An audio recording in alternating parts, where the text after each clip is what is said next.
अरे कब से कुंडली देखे जा रहा है, कुछ बताएगा भी? हाँ बेटी बताऊं ना, इसकी शादी का योग कब बनेगा? हर लड़के को रिजेक्ट कर देती है। इतनी देर में आलिया भी जॉगिंग से घर वापस आकर उनके साथ ही बैठ जाती है। अरे आशीष भाई आप, मुझे सुबह से ही लग रहा था कि कुछ अपशगुन होने वाला है। देखिए आप आ गए। मुझे तो उस लड़के के लिए अभी से बुरा लग रहा है, जिसे तेरे लिए कुर्बान होना पड़ेगा। बेचारा। वैसे आप इतने बड़े ज्योतिषी बन गए, लेकिन अभी तक कुंवारे हो। क्या बात है? ग्रह योग नहीं बना रहे या कुछ और बात है?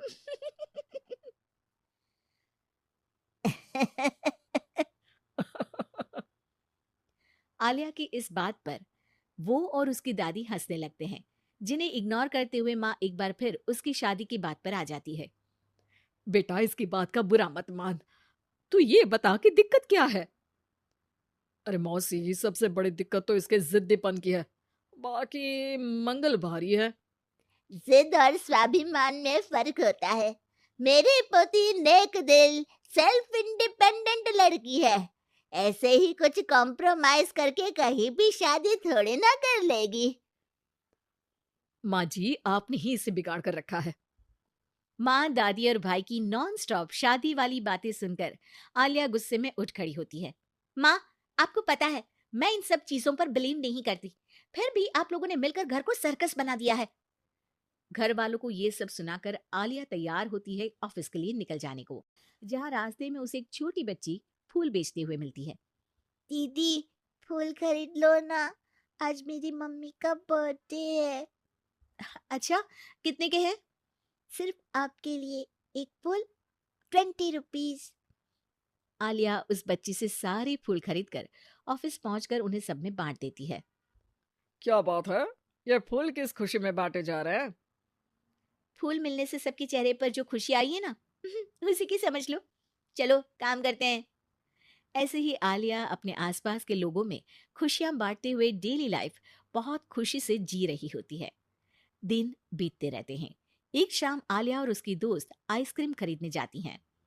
भैया, 2 चॉकलेट आइसक्रीम देना।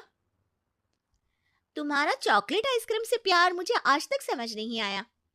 आइसक्रीम लेकर आलिया की दोस्त तो वहां से चली जाती है, लेकिन जैसे ही आलिया जाने लगती है, तभी एक जरूरतमंद बच्चा उसके पास आता है। दीदी, आइसक्रीम खिला दो। आलिया बिना कुछ सोचे अपनी आइसक्रीम उसे दे देती है। ये सब देख वहीं खड़ा देव आलिया के पास आता है। आप उसे पैसे भी तो दे सकती थी। हाँ, दे सकती थी, पर पैसे तो आगे उससे कोई दूसरा भी छीन सकता था। लेकिन इस आइसक्रीम को खाकर उसे जो खुशी मिलेगी ना, वो कोई नहीं छीन पाएगा। Wow, deep thought. आज से मैं भी ऐसे सोचना शुरू करूंगा। वैसे मेरा नाम देव है। हेलो देव, मैं आलिया हूँ। और इस तरह दोनों बातें करते हुए साथ चलने लगते हैं, जिसके बाद धीरे धीरे दोनों की बातें और फिर मुलाकातों का सिलसिला शुरू हो जाता है। इसी तरह कुछ महीने बीत जाते हैं।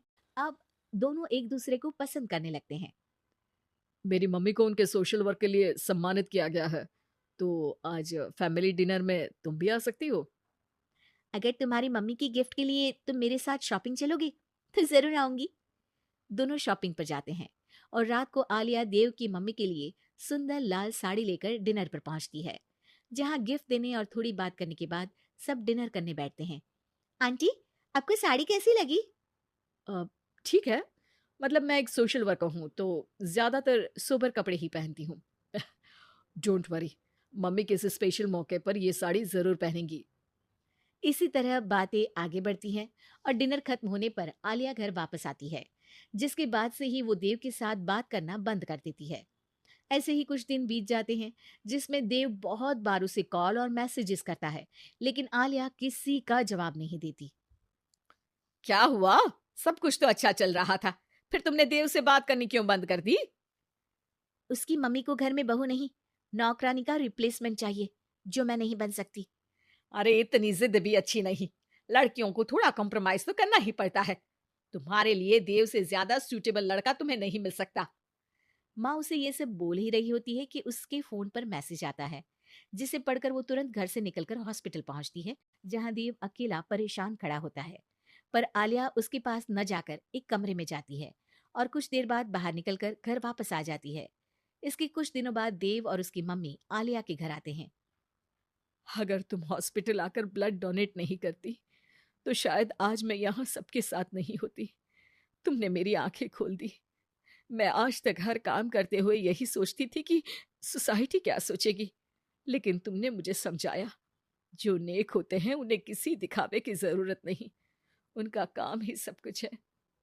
आंटी, अगर देव ग्रुप चैट में ब्लड नीडेड का मैसेज नहीं डालता तो मुझे पता भी नहीं चलता।